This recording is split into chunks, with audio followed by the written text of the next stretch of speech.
In May 2026, a terrifying scenario played out on a cruise ship called the MV Hondius out in the South Atlantic. 8 passengers suddenly fell ill with a severe, mysterious lung infection. Within days, 3 of them were dead. Almost instantly, the internet lost its mind. People were doom scrolling, sharing wild rumors, and asking if this was the start of the next global pandemic. Social media influencers started telling people to hoard ivermectin and vitamins to protect themselves. But wait, is it really the next pandemic? Let's break down the reality in today's video. It all started on April 1st, 2026. A cruise ship named MV Hondius departed from Ushuaia, Argentina for a 34 days expedition across the Atlantic Ocean. There were 147 people on board from 23 different countries, including 88 passengers and 59 crew members. Among them was a Dutch couple who would later become central to the entire story. At first, the trip looked completely normal. Then, on April 6th, the 70-year-old Dutch man developed fever, headache, and stomach symptoms. Nothing initially looked alarming. It resembled a normal infection. But within days, his condition rapidly collapsed. He developed severe respiratory illness, and on April 11th, he died on board. At first, doctors suspected severe pneumonia, and then something more disturbing happened. When the ship arrived at St. Helena on April 24th, wife of the Dutchman got down from the ship carrying her husband's body. 2 days later, she also died after developing severe symptoms in South Africa. And within the next week, several more passengers on the cruise became critically ill. Now, health authorities were seriously alarmed because this no longer looked like isolated pneumonia cases. It looked contagious. On May 2nd, the outbreak was officially reported to the World Health Organization. Pathology labs collected samples, and the results were scary.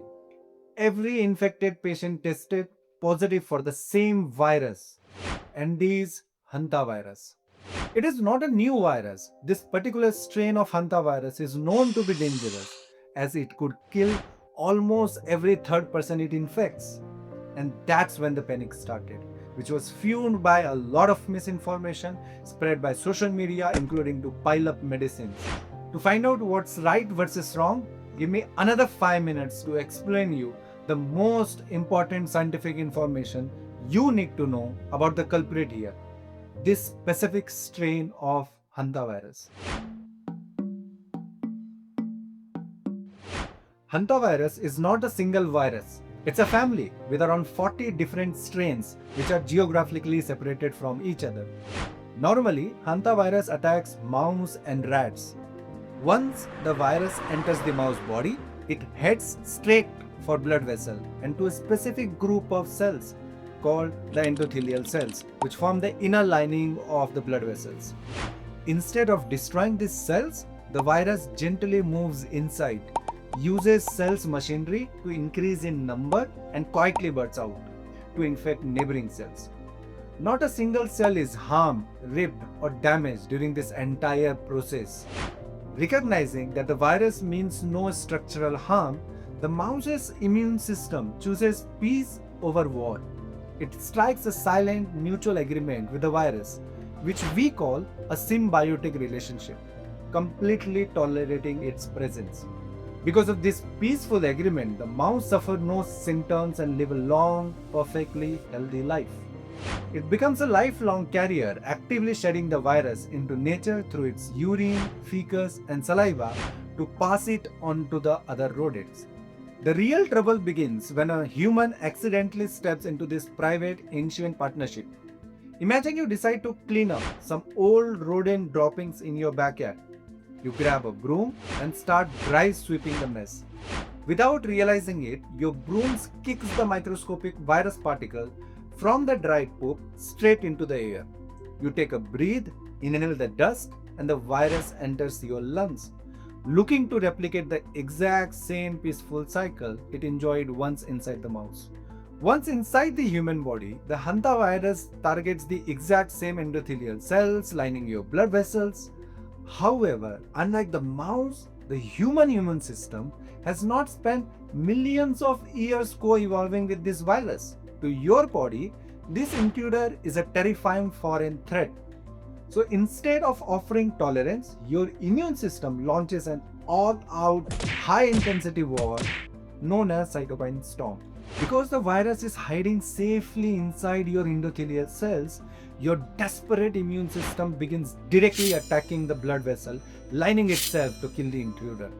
And because of this, the vessel breaks down and blood begins to leak. We call this event hemorrhage. As fluid rapidly fills the surrounding tissue and vital organs, it triggers a dangerous chain reaction that can quickly lead to death. For some strains, the mortality rate reaches a deadly 35 to 50%. But that is usually where the virus hits a dead end. With a normal hantavirus, a sick person cannot pass this virus to their family or friends.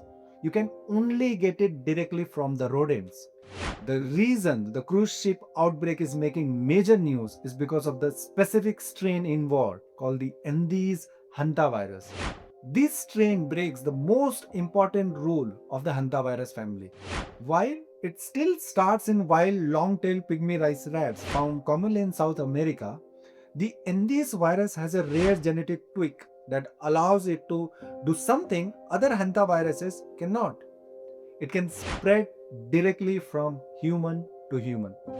This makes the Andes virus uniquely dangerous compared to its cousins because a single person can bring it into a crowded, enclosed space like a cruise ship and pass it to other without a single rodent ever being on board. But to begin with, the first human should still be in contact with this Andes virus infected rodent, which is typically found in South America. Epidemiological research so far hints that, remember the Dutch couple we were talking about? They could have contacted this virus during an outdoor activity they did in southern sub-region of South America before boarding to the ship. Okay, so as of now we have a clear picture of what we are dealing with. But now let's address the elephant in the room. Can this be the next pandemic? Next COVID-19? According to established experts from the World Health Organization, the risk of a global pandemic is currently very low. Let's see why. First, it is bad at spreading through the air. While COVID-19 spread like wildfire because it is highly airborne, an infected person could walk into a crowded room, their breath could fill the air and infect dozens of people in minutes. And this hantavirus is very heavy and fragile. It does not hang in the air. To catch it from another human, you need close and prolonged contact. Second, the asymptomatic window is too small. While people with COVID-19 could walk around for a week feeling perfectly fine while heavily spreading the virus to hundreds of strangers, which made it extremely challenging to track, for Andes hantavirus, the window to spread it before feeling sick is only about 48 hours. Most importantly, it spreads poorly during this time. To efficiently pass the virus, you usually need to be actively coughing or sneezing. Third, it knocks patient down too fast. Unlike COVID-19, where most people only got mildly sick, they kept going to work, riding the subway and traveling, which carried the virus globally. Andes hantavirus is incredibly brutal. Once symptom starts, patient becomes severely ill within days and are quickly rushed to an ICU. Because sick people are confined to hospital beds rather than walking around public spaces, the virus naturally hits a dead end. And lastly, it requires a specific rodent to live long term. Unlike COVID-19, which easily jumped from humans to humans anywhere on earth without needing an animal host to survive, and this hantavirus ultimately relies on the long-tailed pygmy rice rat, which only lives in specific wild regions of Chile and Argentina. Outside of those regions and close contact clusters like the cruise ship, the virus naturally fizzles out because it cannot find its natural animal home.